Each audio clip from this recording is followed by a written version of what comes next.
so today I'm going to give you a bunch of detail on the camera I use the most at the moment, the Sony a6500, and the kit that I use the a6500 with. I'm going to put some links down in the description in case you want to purchase any of the items in this kit. They are Amazon affiliate links, so they support the channel if you make the purchase. Bear in mind, everything I'm suggesting is stuff that I actually do use in my own productions.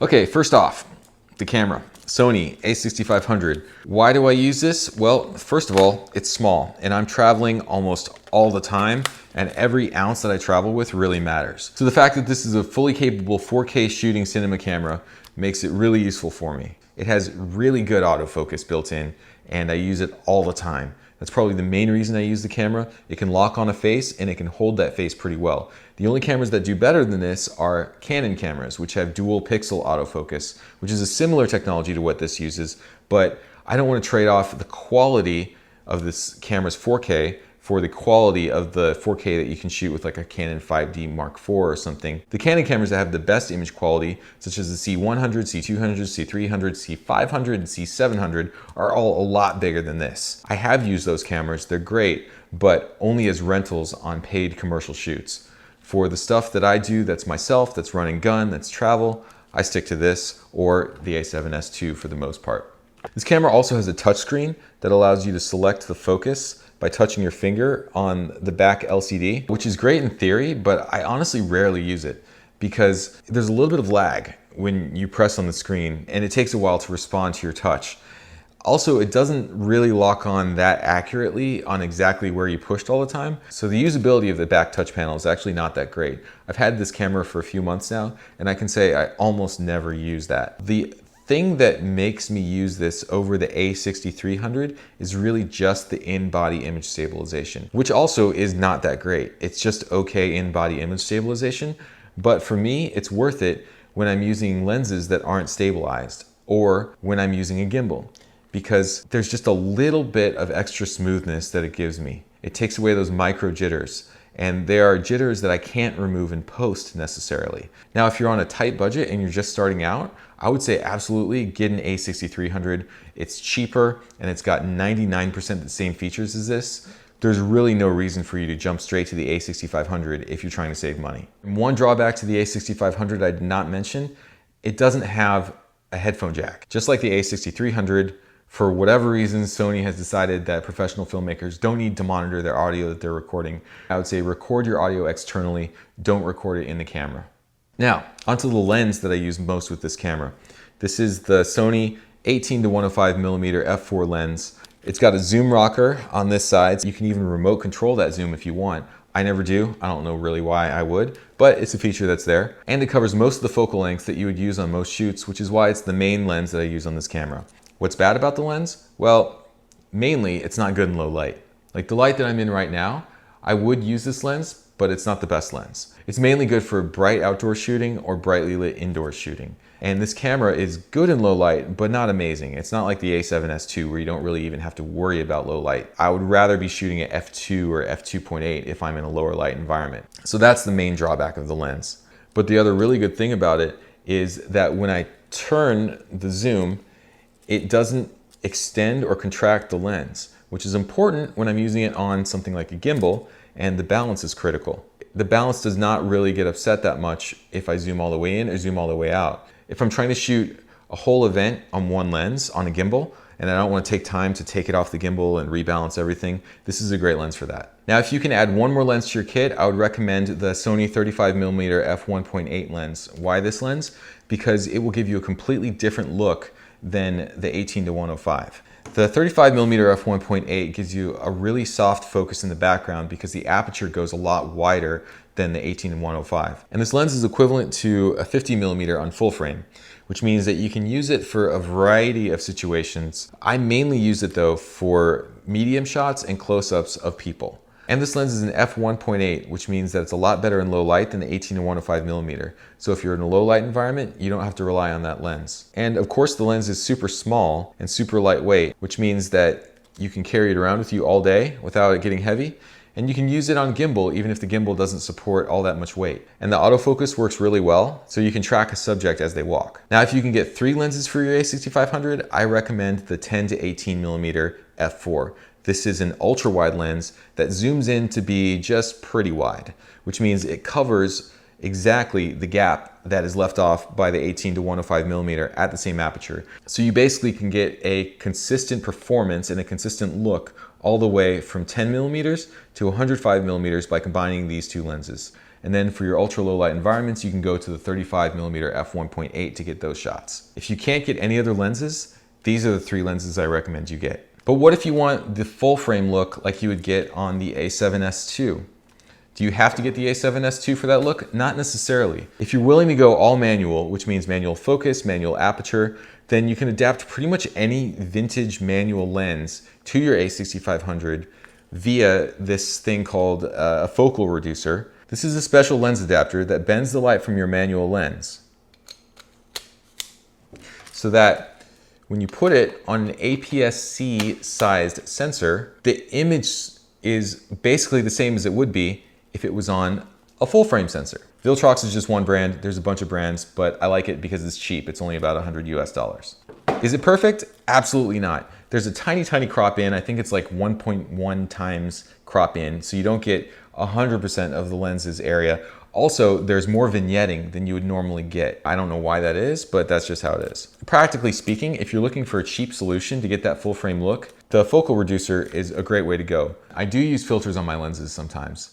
Right here on the 18 to 105, I've got a circular polarizer filter from B&W. What a circular polarizer does basically is it eliminates a certain angle of light from your image. When you turn it, it's just like polarizer sunglasses, which means it makes the sky darker, it makes it richer, and it improves the saturation of colors, especially outdoors in the middle of the day. So it's just a great way to get a more saturated image in the daytime. The other filter I sometimes use is an ND filter. Right now I've got a 49 millimeter ND 0.8 on the 35 millimeter f1.8 lens. An ND filter just cuts down on the amount of light that enters your lens and then hits your sensor, which lets you use a wider aperture without raising the shutter speed too high. The good thing about the 49 millimeter filter is that I can use it on a lot of different Sony lenses. It's just a versatile filter thread that applies to a lot of the different lenses in the Sony E-mount line. Now, what about batteries? Well, you can use pretty much any aftermarket batteries. They do vary in quality, but I haven't really found a brand to be consistently good or consistently bad.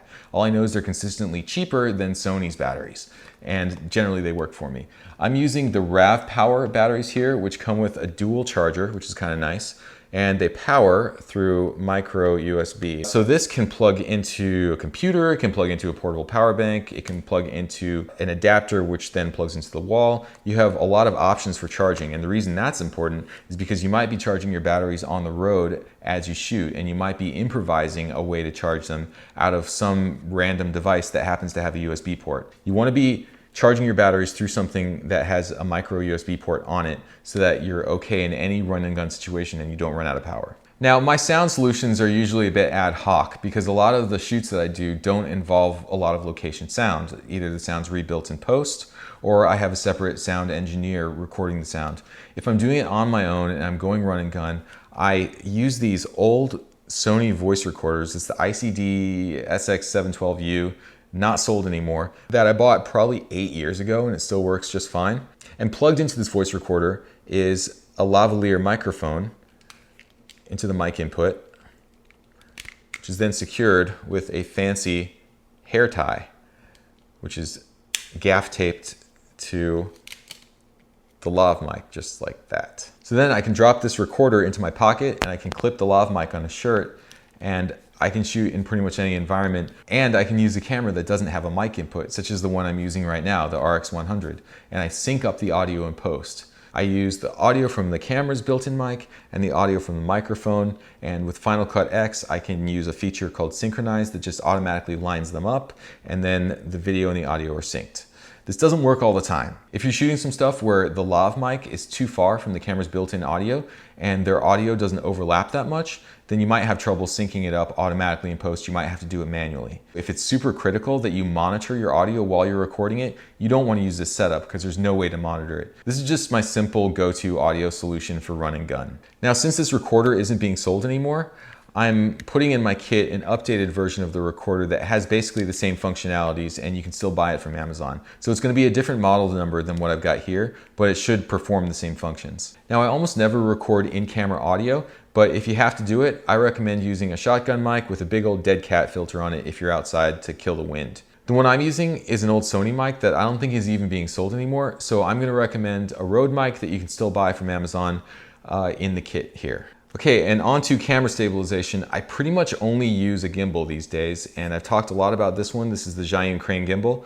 I'm gonna balance it now for you to see, so you can see kind of how that works.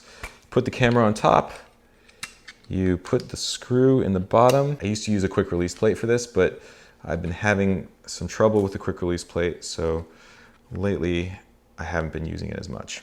I balance this way to start, around there, and then I sort of balance this way. If you want to see how to do this in much greater detail, I will put a link to my friend's channel. This is Joshua MORIN. He goes into explicit detail of how to balance your gimbal. Okay, so we got that balanced. That's pretty good, good enough. One thing that's great about the Zhiyun Crane is if you don't have time to get it completely 100% perfectly balanced, you don't get like weird vibrations and stuff. It'll pretty much just work. Like this is more or less balanced, and then I just turn the on button on and the gimbal comes to life and it's ready to go. Why do I use the Zhiyun Crane?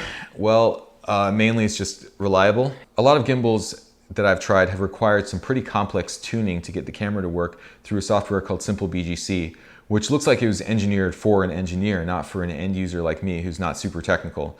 I want a gimbal that I can just throw the camera on with pretty much any lens that fits within the weight limits of the gimbal and just run out there and use it. And that's what the Zhiyun Crane is. A couple of the other new gimbals like the Moza Air have pretty much the same functionality as far as that goes, but I haven't had enough time to test them to really compare them apples to apples with the Zhiyun Crane and figure out overall which one's better. This one just works for me, so I've continued to use it. A few basic things you should know about the gimbal. The battery lasts about, I would say, 6 hours of continuous use, which means one long day of shooting or maybe 2 short days of shooting. It doesn't have a super high weight limit. It's only 1,600 grams, which means that this will work, which is Sony a7S II with 16 to 35 millimeter lens. But the Sony a7S II with any of the heavier lenses like the 24 to 70G f2.8 lens, not gonna work. The 24 to 240 lens, not gonna work. A lot of the heavier primes like the Ronin 35mm f1.4, not gonna work. Part of that is because you can only move the camera back so far before it hits this motor here. Some of the other gimbals like the Moza Air have this situated further back and also accommodate more weight. So if you're looking into heavier rigs, then you might wanna not use the Zhiyun Crane. Also, you gotta get used to this. Your screen is gonna be blocked while you're shooting a lot of the time. Some of the other newer gimbals are tilted this way with the handle going straight down like that so that you can actually see what you're shooting. That seems like a great feature to me. I just haven't tried them out. You can't do this mode that I like called follow roll, where the camera banks sort of like a barrel roll when you do this. It's not a necessary feature, but it is a cool trick to be able to do. But you can enter a mode where your joystick causes it to roll a bit. So you can sort of get there manually with the joystick, but it doesn't automatically follow your movement. So that's the kit I would recommend that you start with if you're a new filmmaker. Of course, I haven't tried every camera that's out there. I haven't tried every lens that's out there. I don't know if there are better alternatives out there. All I know is that the kit that I've recommended is something that I use every day. So I hope this was useful for you, and please like and subscribe.